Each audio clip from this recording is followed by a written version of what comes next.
Chapter 36. If you are enjoying this audiobook, please take a moment to like and subscribe so I can continue to make content just like this. "Here is a letter with an Indian stamp for you, Aunt Jimsy," said Phil. "There are 3 for Stella and 2 for Pris, and a glorious fat one for me from Joe. There's nothing for you, Anne, except a circular." Nobody noticed Anne's flush as she took the thin letter Phil tossed her carelessly. But a few minutes later, Phil looked up to see a transfigured Anne. "Honey, what good thing has happened?" "The youth's friend has accepted a little sketch I sent them a fortnight ago," said Anne, trying hard to speak as if she were accustomed to having sketches accepted every mail, but not quite succeeding. "Anne Shirley, how glorious! What was it? When is it to be published? Did they pay you for it?"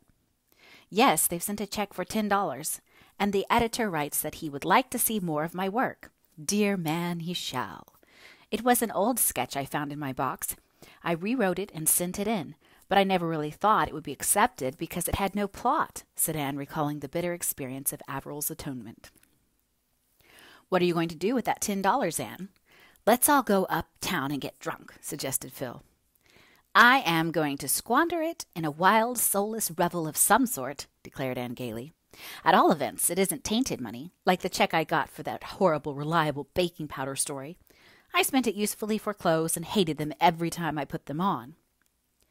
"Think of having a real live author at Patty's Place," said Priscilla.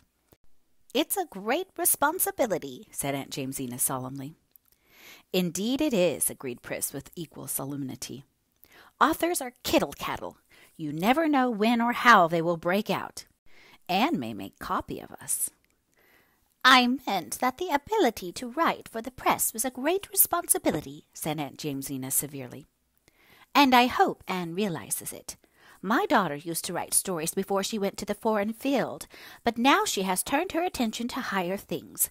She used to say her motto was, 'Never write a line you would be ashamed to read at your own funeral.' You'd better take that for yours, Anne, if you are going to embark in literature. Though to be sure," added Aunt Jamesina perplexedly, "Elizabeth always used to laugh when she said it. She always laughed so much that I don't know how she ever came to decide on being a missionary. I'm thankful she did. I prayed that she might, but I wish she hadn't." Then Aunt Jamesina wondered why those giddy girls all laughed. Anne's eyes shone all that day. Literary ambitions sprouted and budded in her brain. Their exhilaration accompanied her to Jenny Cooper's walking party, and not even the sight of Gilbert and Christine walking just ahead of her and Roy could quite subdue the sparkle of her starry hopes. Nevertheless, she was not so rapt from things of earth as to be unable to notice that Christine's walk was decidedly ungraceful. "But I suppose Gilbert looks only at her face, so like a man," thought Anne scornfully. "Shall you be home Saturday afternoon?" asked Roy. "Yes." "My mother and sisters are coming to call on you," said Roy quietly. Something went over Anne which might be described as a thrill, but it was hardly a pleasant one. She had never met any of Roy's family. She realized the significance of his statement, and it had somehow an irrevocableness about it chilled her. "I shall be glad to see them," she said flatly, and then wondered if she really would be glad. She ought to be, of course, but would it not be something of an ordeal? Gossip had filtered to Anne regarding the light in which the Gardners viewed the infatuation of son and brother. Roy must have brought pressure to bear in the matter of this call. Anne knew she would be weighed in the balance. From the fact that they had consented to call, she understood that, willingly or unwillingly, they regarded her as a possible member of their clan. "I shall just be myself. I shall not try to make a good impression," thought Anne loftily. But she was wondering what dress she would better wear Saturday afternoon, and if the new style of high hair dressing would suit her better than the old. And the walking party was rather spoiled for her. By night she had decided that she would wear her brown chiffon on Saturday, but would do her hair low. Friday afternoon, none of the girls had classes at Redmond. Stella took the opportunity to write a paper for the Philomathic Society, and was sitting at the table in the corner of the living room with an untidy litter of notes and manuscript on the floor around her. Stella always vowed she never could write anything unless she threw each sheet down as she completed it. Anne, in her flannel blouse and serge skirt, with her hair rather blown from her windy walk home, was sitting squarely in the middle of the floor, teasing the Sarah cat with a wishbone. Joseph and Rusty were both curled up in her lap. A warm, plummy odor filled the whole house, for Priscilla was cooking in the kitchen.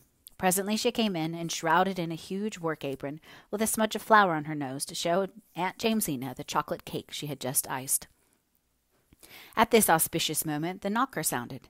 Nobody paid any attention to it save Phil, who sprang up and opened it, expecting a boy, with a hat she had brought that morning. On the doorstep stood Mrs. Gardner and her daughters. Anne scrambled to her feet somehow, emptying 2 indignant cats out of her lap as she did so, and mechanically shifting her wishbone from her right hand to her left. Priscilla, who would have had to cross the room to reach the kitchen door, lost her head, wildly plunged the chocolate cake under a cushion on the Inglenook sofa, and dashed upstairs. Stella began feverishly gathering up her manuscript. Only Aunt Jamesina and Phil remained normal. Thanks to them, everybody was soon sitting at ease, even Anne. Priscilla came down apronless and smudgeless. Stella reduced her corner to decency, and Phil saved the situation by a stream of ready small talk. Mrs. Gardner was tall and thin and handsome, exquisitely gowned, cordial with a cordiality that seemed a trifle forced. Aline Gardner was a younger edition of her mother, lacking the cordiality. She endeavored to be nice, but succeeded only in being haughty and patronizing. Dorothy Gardner was slim and jolly and rather tomboyish. Anne knew she was Roy's favorite sister and warmed to her. She would have looked very much like Roy if she had had dreamy dark eyes instead of roguish hazel ones. Thanks to her and Phil, the call really went off very well, except for a slight sense of strain in the atmosphere and 2 rather untoward incidents. Rusty and Joseph, left to themselves, began a game of chase and sprang madly into Mrs. Gardner's silken lap and out of it in their wild career. Mrs. Gardner lifted her lorgnette and gazed after their flying forms as if she had never seen cats before, and Anne, choking back slightly nervous laughter, apologized as best she could. "You are fond of cats," said Mrs. Gardner with a slight intonation of tolerant wonder. Anne, despite her affection for Rusty, was not especially fond of cats, but Mrs. Gardner's tone annoyed her. Inconsequently, she remembered that Mrs. John Blythe was so fond of cats that she kept as many as her husband would allow. "They are adorable animals, aren't they?" she said wickedly. "I have never liked cats," said Mrs. Gardner remotely. "I love them," said Dorothy. "They are so nice and selfish. Dogs are too good and unselfish. They make me feel uncomfortable. But cats are gloriously human." "You have 2 delightful old china dogs there. May I look at them closely?" said Aline, crossing the room towards the fireplace and thereby becoming the unconscious cause of the other accident. Picking up Magog, she sat down on the cushion under which was secreted Priscilla's chocolate cake. Priscilla and Anne exchanged agonized glances, but could do nothing. The stately Aline continued to sit on the cushion and discuss china dogs until the time of departure. Dorothy lingered behind a moment to squeeze Anne's hand and whisper impulsively, "I know you, and I are going to be chums. Oh, Roy has told me all about you. I'm the only one of the family he tells things to, poor boy. Nobody could confide in Mamma and Aline, you know.